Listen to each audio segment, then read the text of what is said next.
Well, we've talked a lot about the economy on this show, and now we're going to focus specifically on consumer spending because apparently it's Christmas in July for the shopper. At least that's what you're being told. Today marks the start of Black Friday in July at Best Buy and Deal Days at Target, and Amazon's Prime Day starts tomorrow. But we were all wanting to know here on the Breaking the News team, are any of these deals really worth your time?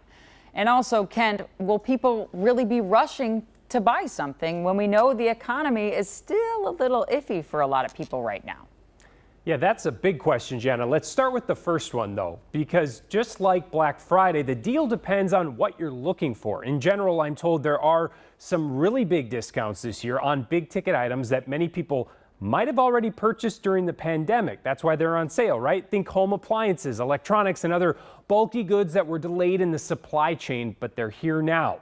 Retailers are desperate to sell that stuff, which leads to that second question.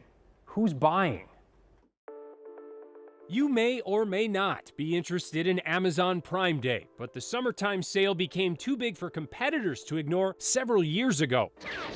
And this year, to borrow a phrase from Optimus Prime, there's more to these deals than meets the eye.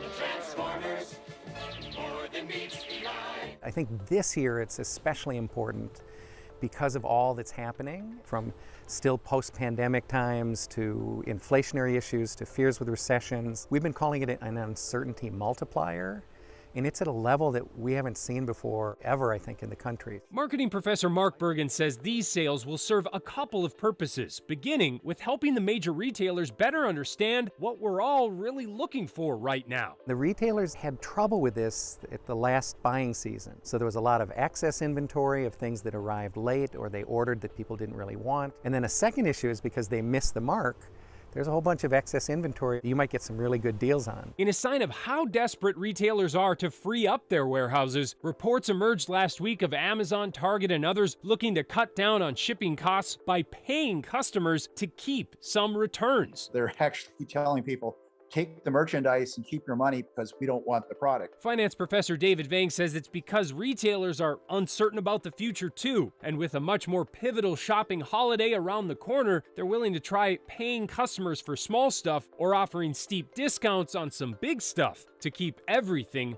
moving. They can clear out their inventory and get some excess cash. They will probably start buying from their suppliers right now because, as you know, we have inflation going up about 8%. That's going to really help so that they can be ready for the Christmas season. And whether or not we buy in could tell us a lot about the months ahead. You will learn about customer sentiment, their fears of recession and inflation, and that'll be the total sales and demand dollars. Sounds like you're saying retailers are just kind of a step behind right now. Yeah, and normally they're a step ahead. So I think that's what's so interesting about this Prime Day. They're still really trying to understand buyer behavior. And so I think they're going to try to figure out, can they get this right? And if they get this right, that would bode well for the holidays coming. Of course, keep in mind, retailers are pretty good at this making a buck thing, especially online. And Mark says that a lot of these sales simply come down to marketing.